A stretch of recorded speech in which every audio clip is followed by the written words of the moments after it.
আলাইকুম কলিজার ভাই ও বোনেরা, দেখেন বিদেশ কোনোদিন দর্শন হইতে, হ্যাঁ, লামিসার মতন একটা মাইয়াকে কিভাবে কইরা একটা পুরুষ দর্শন করতে পারছে এবং দর্শন করার পরে ওই মেয়েটাকে মেরে ফেলা হয়েছে। তার গলা কেটে একদিকে, তার পা কাটছে একদিকে, তার হাত কাটছে একদিকে। কেন দর্শনের মামলা কেন বাংলাদেশে বিচার করে না?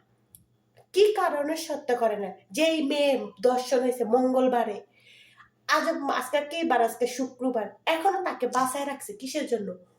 ওইসব খানকির পুঁতে করে মাইরা লাওয়ার উচিত। কেন না?